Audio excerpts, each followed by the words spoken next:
Good afternoon, grown folks. I want to talk to you guys truthfully, transparently, and just unpack what it truly means to surrender. I've been going through a lot, as many of you already know, with a fall that I sustained and losing my mobility, and my husband needs a kidney transplant, and we have a young one in college, and life has been lifing. And most recently, I had a loved one that unalived himself. And this loved one was someone that I had tried to help. I had tried to encourage. And I had to, at one point, say, I don't have capacity to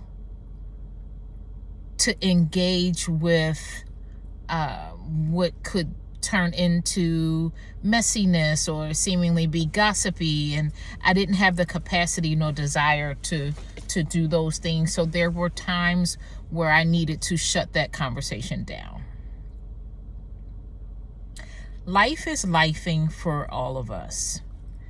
And I will never forget the day that my sister friend gave me a piece of advice that really, it wasn't totally an aha moment, because God had already been leaning on me to surrender, but it was attached to that message that God gave me. So I like to call it confirmation, right? To give you the backdrop, I was dealing with my youngest child, or my 21-year-old, and there was some feelings of like entitlement and spoiledness. I'm sure parents, y'all understand, because these young folks that we try to give better than we had, sometimes they just, and they have to be corrected and told about themselves, and it's not always easy, right? And we were bumping heads, and I just didn't have capacity for it. So I was trying to take away all of the extras, so that she could really understand and appreciate that which she had been blessed with. And it was after Bible study. My sister friend said to me, "Sis, you're going to need to consequence another way, because this is stressing you out, and you got to give that up." And it clicked that that's not the only thing that I have to give up. See, I have always been good with setting boundaries, right? I would tell you in a heartbeat, if we dating and you got that cheating spirit, and keep going. I would tell you, hey, I'm not nobody's long-term girlfriend. We're not doing that. I would tell you, no, don't bring your toothbrush and your clothes, and you ain't spending the night. You can come hang out, but you ain't spending the night. And like I had my way of setting boundaries. I was always comfortable with it, even though people will be upset and push back, and you think you this, and you think you that. I really don't care. My boundaries are my boundaries, and they're for me to enforce. But this has been different. Yes, I can say I don't have the capacity to take on someone else's stuff. My heart is so empathetic and compassionate that I always want to help people. I always want to see people be their best selves and achieve greatness and all the things. But sometimes I don't have capacity to go to a funeral, despite my heart being broken and wanting to be there to support those that I know and love. I don't have the capacity to unpack things with you that I feel are basically trauma dumps that you really, really, really should talk to a therapist about. Sometimes I don't have the capacity to show up for others as I used to. So I would show up for people more than they showed up for themselves sometimes. And I had to finally get to the point where I'm in pain or I don't feel good today. And because of that, I just can't show up in the way that I would want to. And you have to be okay with that. Like, I'm not going to be bullied into, oh, you didn't attend my event or you didn't answer my call, whatever. Listen, if I go dark, it's because I don't have the capacity and I'm fighting to maintain my peace and to keep peace in my home and to keep my body healthy and all the things. So for late 2025, early 2026, I have been on a journey to surrender. And God showed me a couple of things already. And this is just early 2026. That 21-year-old of mine, something clicked.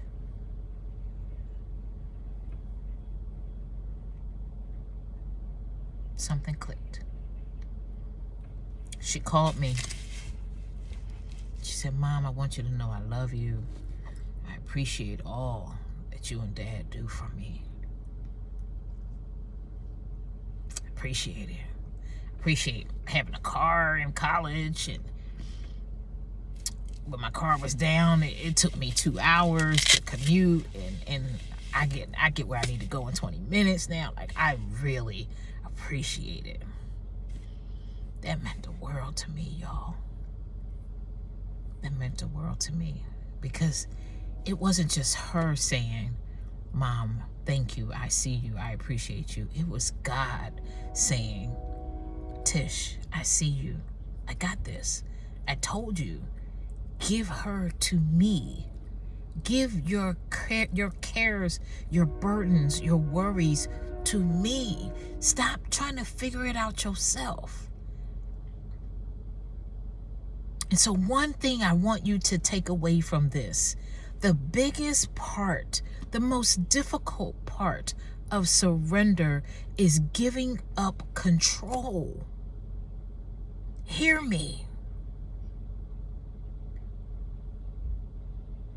Your desire to control is likely born out of a fear to protect yourself because others didn't protect you. Someone dropped you. Someone didn't handle you with care. And so you feel that you need to control different narratives and things, because if you don't, that could be devastating to you or the person you love, right? But controlling the narrative or the situation also tells God that you think that you can handle it better than he can. What we doing? What we doing? I know what we not doing is going too much longer before I go to the hairdresser, because y'all, I've been messed up. I ain't get my hair done, but I digress.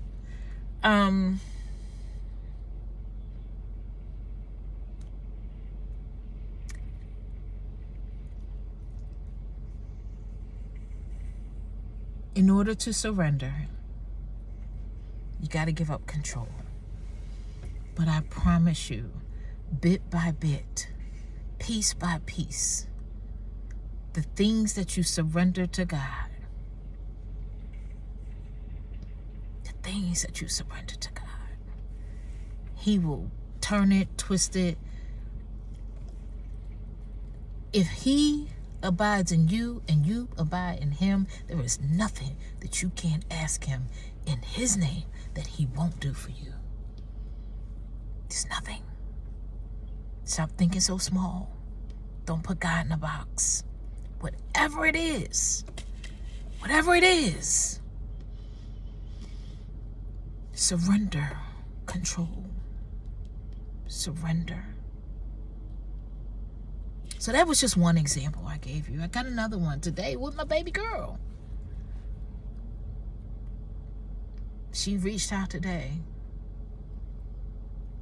And while I'm smiling like, oh, the words that are coming out her mouth is confirmation that God don't play about me.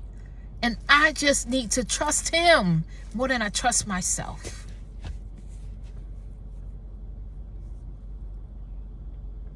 So that's what I'm here to share today. Today was tough, y'all. Today was tough. I had 2 appointments. It's snowy. It's cold. My mental is afraid of falling, but I'm just giving it to God. Like I said, I surrender.